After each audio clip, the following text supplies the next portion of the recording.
The questions on the board will be from cardiology and cardiology questions. To be familiar with the questions, most commonly questions will be about coronary artery disease. You need to understand the use and importance of aspirin, beta blockers, ACE inhibitors, and statin for all stable coronary artery disease. Then, if it's an ACS, you need to understand if it's an unstable angina or non-STEMI.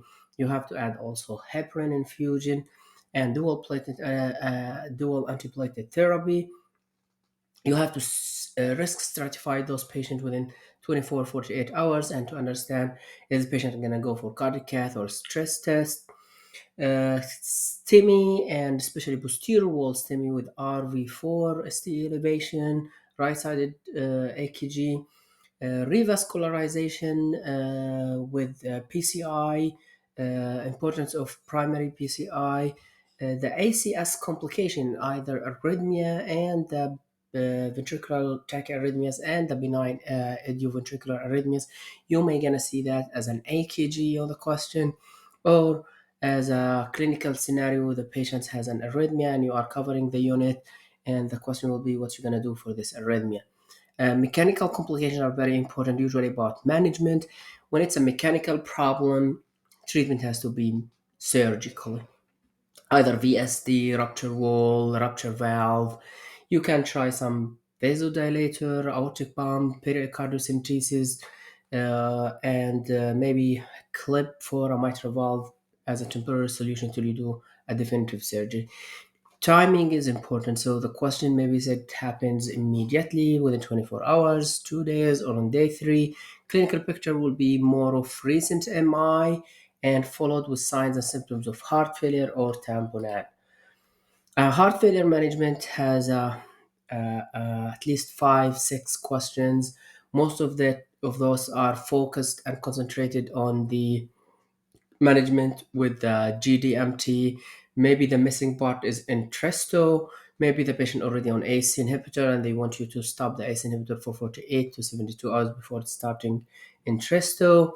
Maybe the patient has history of angioedema and they ask you if you're going to start him with Entresto or not. Usually increase the risk of angioedema, so try not to give if they have history of ACE inhibitor induced angioedema.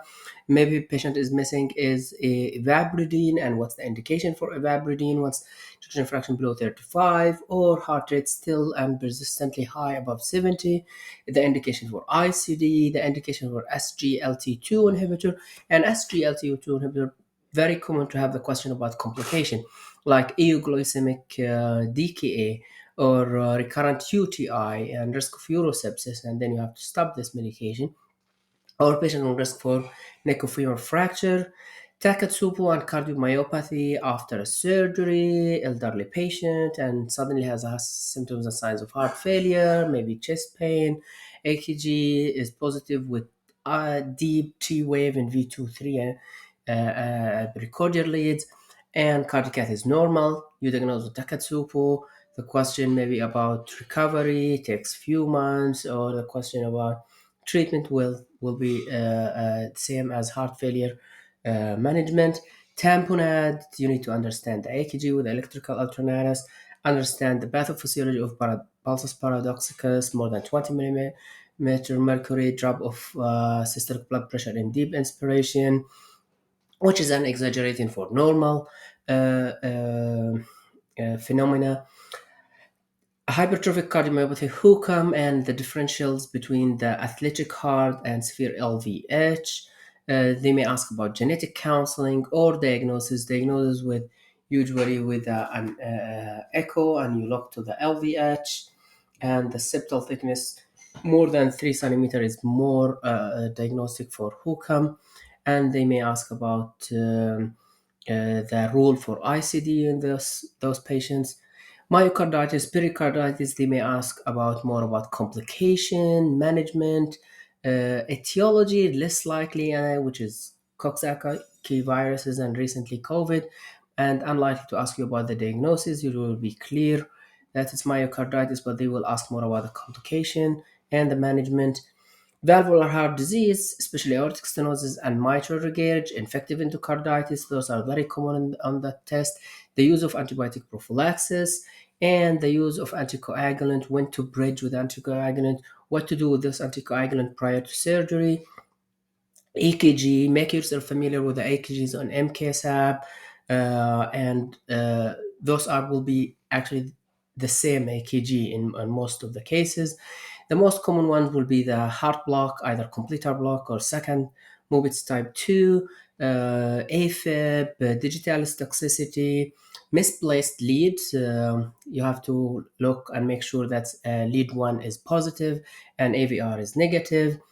Um, if everything looks fine and normal AKG, there's no ST elevation, no ST depression, this and that, make sure the QT looks normal, because one of the question on the board will be about prolonged QT, especially if the case talking about syncope, sudden death in the family. So make or recent use of antipsychotic medication. So make sure it's not the case, or azithromycin as an antibiotic.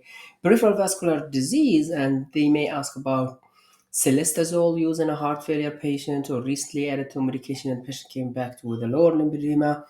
Optimizing peripheral vascular disease, and triple A, treatment management dissection. You will have at least one or two questions about acute dissection, either in the ascending aorta, that's surgical treated, and urgently use of beta blockers before nitroprusside, and vasodilators after load reduction.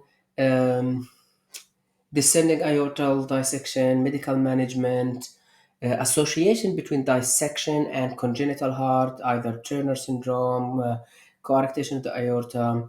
Congenital heart disease, more about AST, VST. The question will be more likely about physiology and physical examination, the fixed S2, the overriding of aorta, the RVH, the pulmonary hypertension, or they may ask you about what's the most common cause of ASD.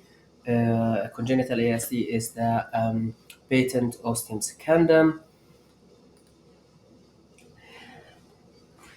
and we will talk about those topics in the next slides. Thank you very